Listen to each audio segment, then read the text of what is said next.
कसबा सांगावमधील वाके वसाहतीत राहणारे सागर पुजारी यांचं घर अतिक्रमित ठरवून ग्रामपंचायतीनं त्यांचं घर पाडलंय.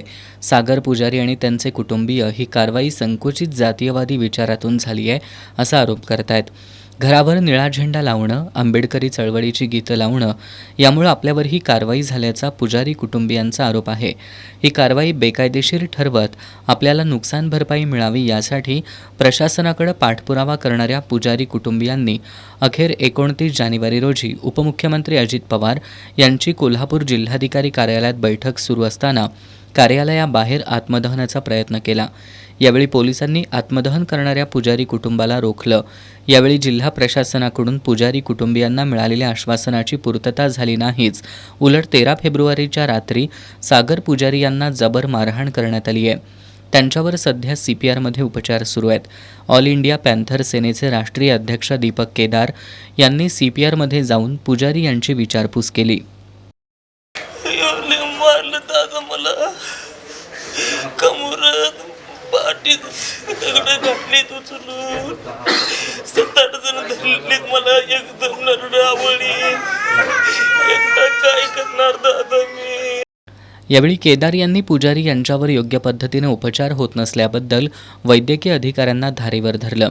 डाव्या हाताला मारहाण आणि उजव्या हाताचा एक्स-रे, ॲडमिट झाल्यानंतर पहिल्याच दिवशी घरी पाठवण्याचा प्रयत्न, डोक्याला जबर मारहाण झाली असूनही 3 दिवस झाले तरी अजून CT स्कॅन नाही याबद्दल त्यांनी जाब विचारला. या प्रकरणात ॲट्रॉसिटीचा गुन्हा दाखल करण्याच्या प्रमुख मागणीसह पुजारी यांना घर आणि 10 लाख रुपये नुकसान भरपाई मिळावी अशी मागणी करत दीपक केदार यांनी या गंभीर घटनेची दखल न घेतल्याबद्दल पालकमंत्री हसन मुश्रीफ यांच्यावरही बोचरी टीका केली. हसन मुश्रीफ पालकमंत्री आहेत, अद्यापपर्यंत त्यांनी भेट दिलेली नाही. आज हल्ला होऊन 48 तास झालेत. 400 किलोमीटर वरून दीपक केदार येतो, पण हसन मुश्रीफला इथं यायची लाज वाटते का? दलितांना भेटायची लाज वाटते का? आमचे मतं चालतात पण आमच्यावरती हल्ला झाल्यावर हसन मुश्रीफला भेटावं वाटत नाही. पालकमंत्री ते ही जातीवाद आहे आणि त्याच्याच असणाऱ्या नेतृत्वात हा हल्ला झाल्याचा आमचा या ठिकाणी आरोप आहे. म्हणूनच ते भेटायला या ठिकाणी आले नाहीत.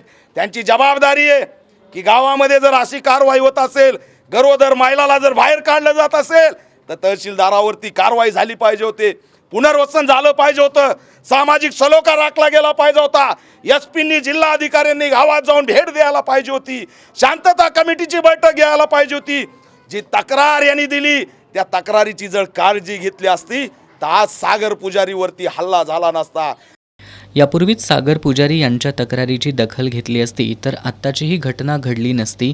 तसंच शिंदे फडणवीस सरकार हे जातीयवादी असल्याचा आरोप करत या प्रकरणात न्याय मिळाला नाही तर राज्यव्यापी आंदोलन छेडू असा इशारा केदार यांनी दिलाय. हे नवं सरकार, एकनाथ शिंदेंचं सरकार, देवेंद्र फडणवीसचं गृहमंत्री हे असणारं जातीवादी हे कोल्हापूरच्या शाहूनगरीतून मी जाहीर करतो. आणि या पीडितांना न्याय देण्यासाठी मोर्चा काढण्याची तयारी सुद्धा आम्ही या ठिकाणी करणार आहेत. कुणालाही आम्ही अद्याप सोडणार नाहीत. 48 तास झालेत आरोपी गावात फिरतायत. यंत्रणेने का ताब्यात घेतले नाही? याचा हत्याकांड झाल्यावर हॉस्पिटलमध्ये घुसून त्याला मारल्यावर जागे होणार आहेत का? आपल्या राज्यात पोलीस स्टेशनमध्ये गोळीबार होतोय. आपल्या राज्यात विद्यापीठामध्ये तलवारी घेऊन व्हॅलेंटाईन डेला कार्यकर्ते बजरंग दलाचे फिरतायत. आता हॉस्पिटलमध्ये येऊन कुणी गोळ्या झाडण्याची वाट बघताय का रॉड मारण्याची वाट बघताय? तात्काळ त्या गुन्हेगारांना अटक केलं पाहिजे ही सुद्धा आमची या माध्यमातून भूमिका आहे.